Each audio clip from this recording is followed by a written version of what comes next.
a lot of people think rest is like the reward at the end of the day. No, it's a requirement. Always saying yes to everything isn't always the best thing to do. But if your whole entire business is going to collapse if you take a breather, then something's not right then. They said burnout isn't just caused by work alone. It's caused by working without boundaries.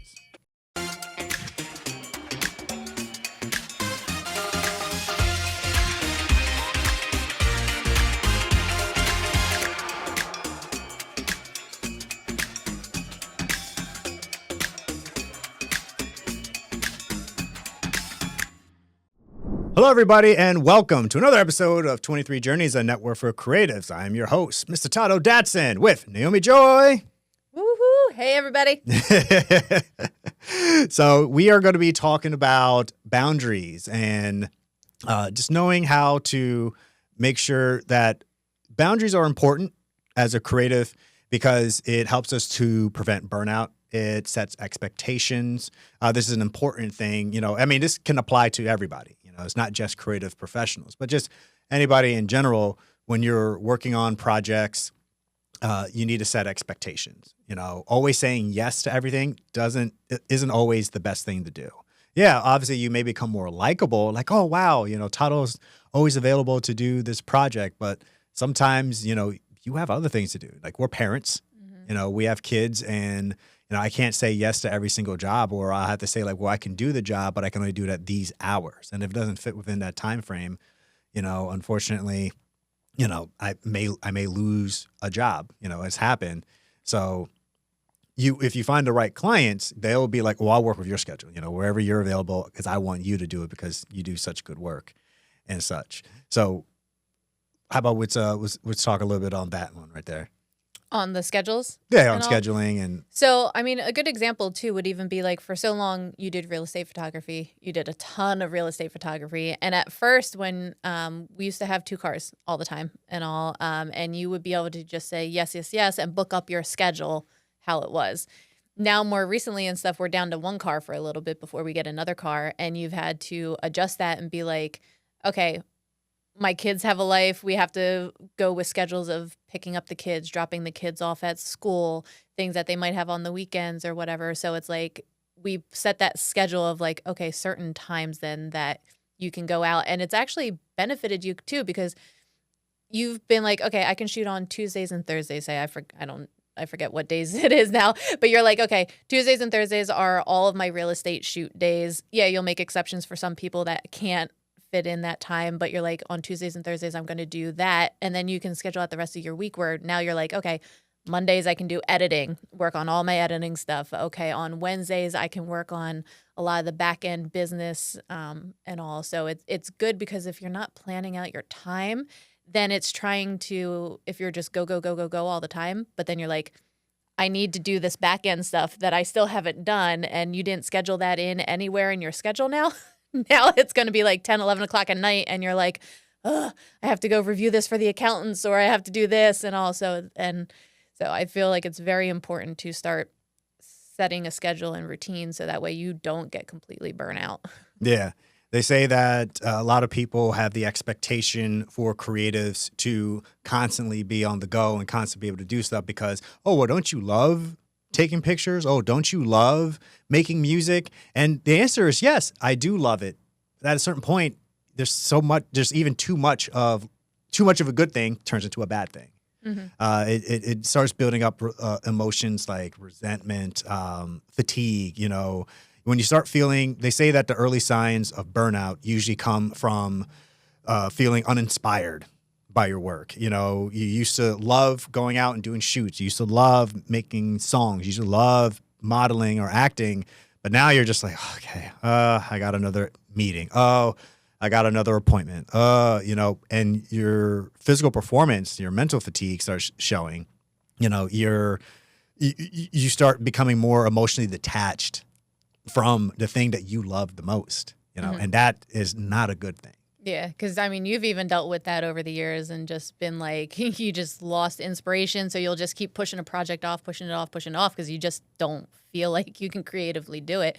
And taking a break from that and recharging, it doesn't have to be like, oh, I have to go away now for a week and all. It could be a quick little just like trip to the spa or something. Like if you like getting massages, you just go get a massage, feel refreshed and all, just to be able to then go back and do some more work at night. Or it could be a quick like weekend trip, or it could be an actual vacation with your family and all, just to reset, put the phones down, get away from the phones, get away from everything. But even that, like if you're going on vacation, it doesn't mean that you have to cut off everybody. Some people do because that's how they reset. They plan that out where this is my vacation time. Nobody talks to me. But a lot of business owners, they'll go on vacation, but they'll still have their phones. They'll still be doing things, but the work isn't the focus at that point. But they will do stuff with their kids. They'll have fun. And then maybe when they get back to the hotel at night, then they'll hop on, check emails, just make sure that the day-to-day is still running operationally and all. But if your whole entire business is going to collapse if you take a breather, then that's something's not right then. You need to set up some other parameters or whatnot, because if you keep going like that, what happens then if you just completely collapse and you're in the hospital and now your business can't survive and you might not even survive and stuff. So then you might lose not only your business, but your life too at that point, and you don't want that. So I saw this inspiring, I forget the guy's name, but this inspiring video of a gentleman. He had a sports magazine and he talked about like how he was doing it. Well, one, he loves sports, but then he also was doing it because he set his expectations based off of other people's expectations, which were his parents. And the unfortunate thing is that his parents, he's an Indian guy. So, and like me being African, there's one thing that they say, doctor, lawyer, engineer is what usually parents of like India or like Africa would say to their kids, because they know that those jobs are valuable, they make money, and it's job security for their kids. Well, he made the magazine for sports and everything. His parents just weren't necessarily impressed because they're like, okay, I mean, it's a nice little magazine, whatever, but we want you to go to school and everything. And that's their expectations. And because he was setting his expectations based on them, he overworked himself trying to make the magazine even better, more subscribers, more employees. But like, oh, I'm making this huge, huge thing. And yet, because he wasn't setting his goals and expectations for himself, he was running himself so ragged that he went to the doctors and they're like, you're 6 months away from dying from a heart attack. Mm. So those things, those boundaries and those expectations you set for yourself, not based off what other people are setting for you. You know, I mean, obviously you have a certain clientele or people that you want to show your work off and impress. But at the end of the day, if you're an artist, you got to make sure you're doing it for you right here in the heart. You are enjoying what you're making and you're setting these boundaries for you and what you see out of life and everything, not for what other people see for you. Mm-hmm. And sometimes just taking that quick break will help you accomplish double the amount of work the following week than if you hadn't taken that like day off or whatnot. Because sometimes you just need to reset to get your mind right to be able to tackle these things instead of just dragging yourself on day after day, not being creative, not being able to do it, and just exhausted, versus just take that 24 hours off. Yeah, like you might feel like, oh, I could be doing all this other stuff, but taking that time off, then you might be able to, your brain can rest, your body can rest, and then you can go at it with double force even the next day. Yeah. They say that for creatives to avoid burnout, like you just said, they should do at least once a month, a like no work, no nothing day. Just something where they could sit back. If you're a person like me, I'm a gamer. I like to play video games, you know, get on the game and play games. If you like to ride your bike, go on hikes, you know, you like to walk around in like, say, for instance, you're in the city of Philadelphia and you like just going around and seeing the different shops and activities are going on. Give yourself at least one day a month. I mean, I would say once a week at least, but at least once a month, because you need that. You've always been yourself. Mm-hmm. You weren't this business person or this creative entrepreneur your entire life. You were Naomi. I am Tato, and I've always been Tato. So I have to make sure I take care of Tato. That's my first priority. Because if I don't take care of Tato, then I can't take care of my clients. I can't take care of my family. I can't do anything. Mm-hmm. If Tato collapses, then what else? Yeah, and if you've got a family and kids too, like, what do you want them to look back and remember? Like, oh, that daddy was always work, work, work, work, work, or like, hey, we had fun and we went to the park or something. Because even if it's one day, their brains they'll just remember that fun thing that you did with them on that one day and all. Even if it was just one day out of the whole week, like you had fun with them, and that will stick out in their mind versus not doing anything. And all. Or if you're always grumpy and everything and agitated, they'll be like, why is daddy always so mad? Or doesn't daddy always have fun? Or doesn't he like his job? Like, and also like kids pick up on that. Kids will, if you're stressed, it doesn't, and that's the thing too. If you are overworking yourself, you might think like, oh, I just got all this work I got to do and it's pressure on yourself. But that actually leaks out to your friends and family that are closest to you. Because if you come home stressed and all, you just might be grumpy and going around the house, and then I'll be like, whoa, what? Like, okay, stay away from him now and all and whatnot. So it's just, it affects everybody, and kids can really pick up on that, the emotions and all in there. So it doesn't just affect you, even though you're the one being stressed, then that stress can pour out to others. Yep. So according to Adobe, we're going to look at a stat real quick. So according to Adobe, they found that 61% of creative professionals reported frequent burnout symptoms, especially freelancers. The reason freelancers do experience the most burnout is because when it comes to being a freelancer, it's feast or famine out here. And they are worried that if they don't work and they don't push themselves, they're not going to make any money and they're going to starve. And that's where creating systems for your business that can help you still generate leads or help make things efficient, whether it is hiring on more help, bringing on an intern, hiring a friend or family, just different things that can help you along the way to alleviate some of the different responsibilities. Because it's more than just being creative. I mean, you're a business person. You got to do your accounting. I mean, you got to schedule the appointments, you got to eat, Also, too, going back to setting those boundaries, and too, if a job comes your way, say, well, just because you're a photographer, somebody wants pictures done and all, and you're like, you've got so much work, you're like, if you're upfront with them, okay, I can take these pictures, but realistically, I'm not going to be able to edit them and get them back to you until such and such date. That way, they might want you to shoot. You're like, okay, I'll take this job, but realistically, they won't be back to you until the such and such time. So that way they know, and you're not trying to then push yourself to take the pictures, edit them all that night, get them back to the client and all. That way you're setting the expectations up there, but you can still take the job on. Or like how like sometimes you'll have jobs that pop up last minute. You already have your whole week planned out. And then this job comes on, you're like, I can't take that. They're like, we really need you to do this. We'll pay extra for it. It's like, okay, well, sometimes money can talk and all, but it really comes down to them looking at your schedule and being like, okay, are any of these things not due this week that I can push off to make space for this? Because you also don't want to burn bridges with current clients to make space for that little bit of extra money, because sometimes getting that extra couple $100 might not be worth losing a really good client over too. So you want to weigh your options with that as well. True that. Using tools like a lot of people like to use Calendly.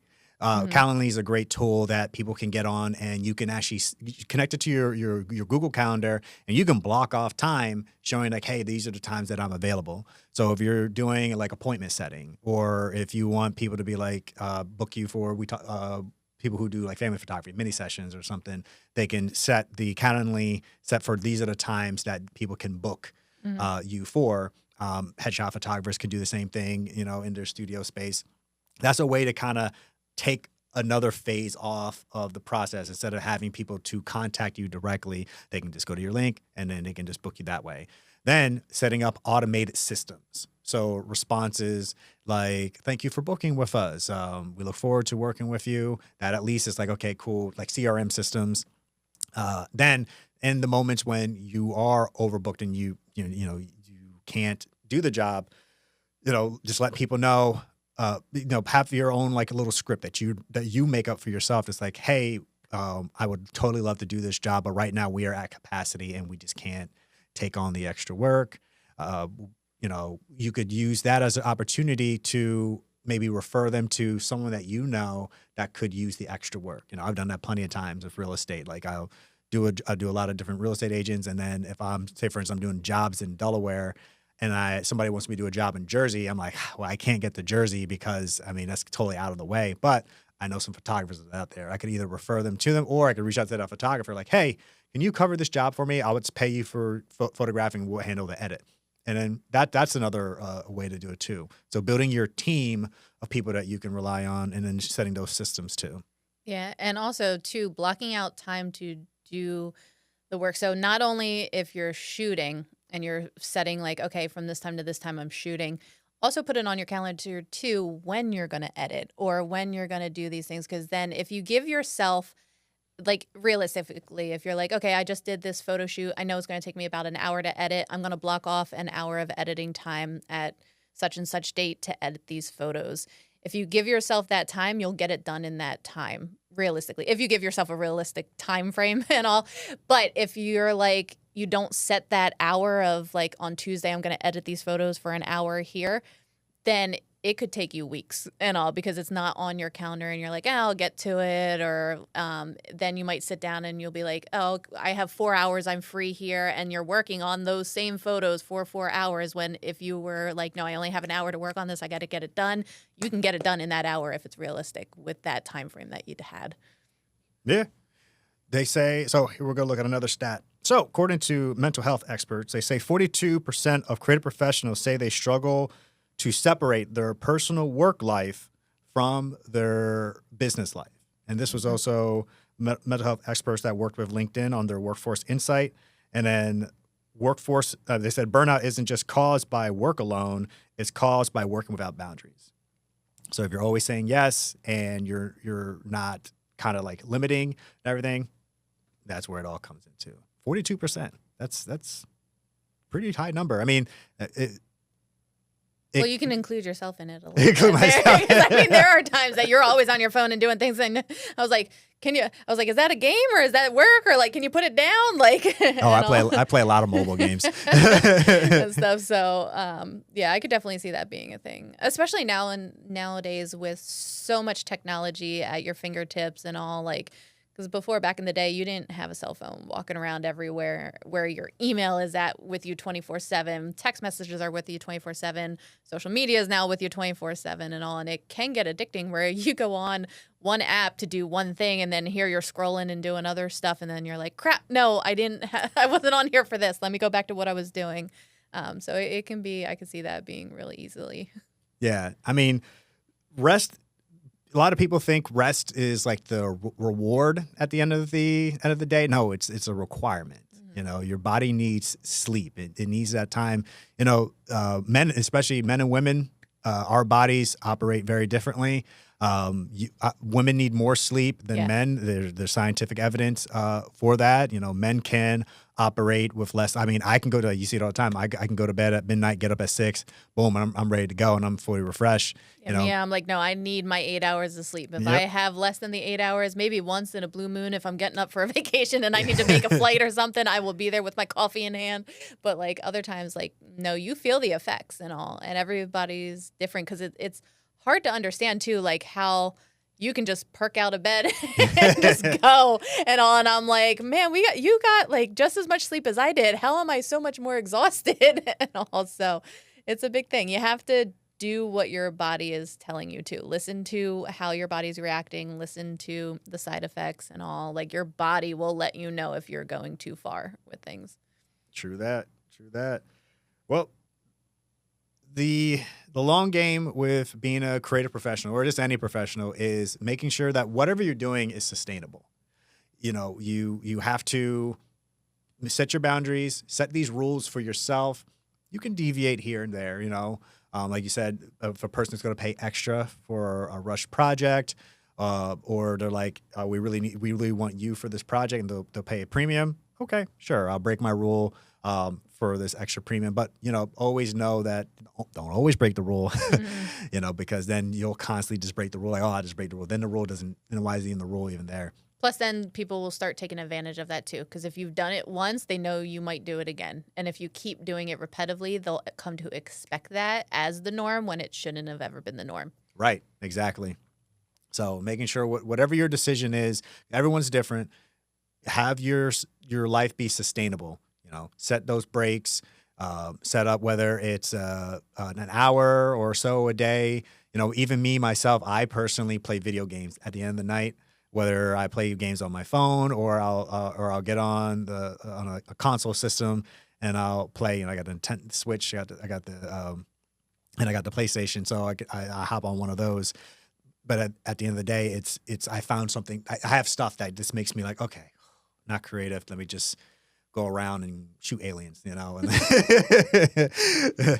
and have fun, and maybe like put a headset on and yell at my friends, yeah. There was one time we had all the kids asleep, ready for school. Naomi's on the other side of the house doing editing. I got my headset on, and me and my friends were playing. I forget what we got. We got like the best score. I'm like, yeah! And then she texts me, quiet. I'm like, oh crap. Yeah, because I was like, is the door shut? Like, is it open? I was like, you're gonna wake the kids up. I'm gonna have to go put them back to sleep. Door was shut and everything. That's how loud I excited I was. But it's important. I felt good. I felt alive. I felt free. And then the stress of work just wasn't weighing in on me. Mm-hmm. So you need that. You need guys, you need your guy time. Girls, you need your girl time.